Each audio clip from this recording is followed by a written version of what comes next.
After nga namin sa Pilin Best, dumiretso ako dito sa may SM Bikutan. Bumili nga ako ng konting pagkain kasi magi-staycation naman ako dito sa may Azure, dito sa may Bikutan. Ngayon nga lang ako nakapasok dito sa may SM Bikutan, especially dito sa may wet market nila. Bibili nga ako ng konting pagkain para may mailuto ako habang nag-i-stay nga ako dun sa may condo. Pagkatapos ko nga mamili ng konting pagkain, pagkalabas ko nga ng Save More, nilibot ko muna yung paningin ko dito sa kabuuan ng SM. Although malapit nga lang din to sa sukat, pero hindi naman kami masyadong nagpupunta dito. Hindi rin naman pala ganong kalakihan tong mall na to. After nga nun, pumunta na nga ako dito sa may condominium, dito sa may Azure. Inayos ko na din yung mga konti kong pinamili. Fast forward na nga to, kinaumagahan, nagising ako ng 7:30 ng umaga. Ako nga lang mag-isa dito, yung friend ko kasi na may-ari nitong condo na to. Dalawa nga yung condominium niya dito, yung isa pang single, eto nga yun, and then yung isa naman pang dalawahan, kaya mas malaki yung isa. Ako nga yung pinagamit niya sa akin, and nandun nga siya sa kabila. Ayaw din nga muna niyang mag-show sa kaya sabi ko sa kanya, bahala nga siya sa buhay niya. Charot.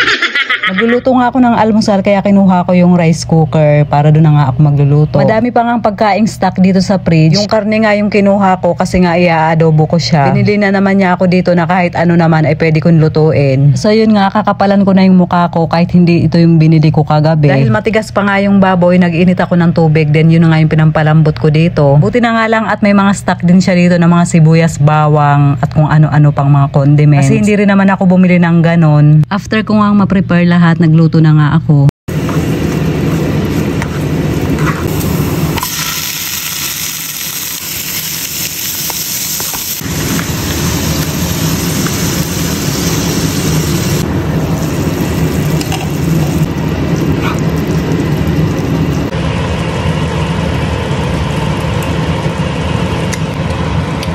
Sarap.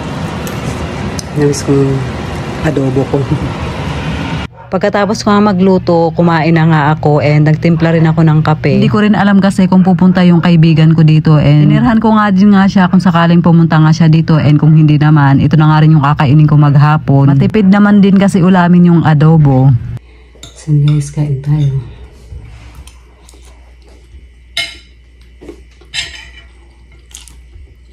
Menudo na ito.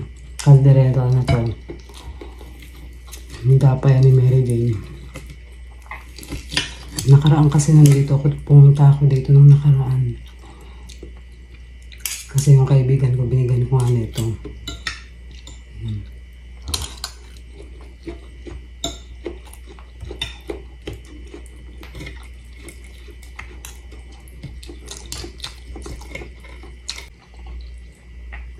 Pagkatapos ko nga kumain, naghugas na ako ng plato and naglinis din ako dito sa kabuuan ng kondo. Inuna ko na nga muna ang iligpit yung tinulugan ko. After nga, nagwalis na rin ako sa sahig. Ang daming ang alikabok at kalat. Pagkatapos ko nga nilampasok ko na rin yung floor, then nainip nga ako, nilabhan ko yung damit ko na sinuot ko. Dito ko nga siya sinampay sa may balcony. Pagpasok ko nga may nabasa ako doon sa pintuan na bawal nga daw magsampay dito, kaya ang ginawa ko doon ko siya sa mga upuan sinampay. Nagkulong nga lang ako maghapon dito sa kondo. Ang ginawa ko nga lang ay mag-edit. So yun na guys, hanggang dito lang po yung ating video for today. Maraming salamat po sa panonood. Babush!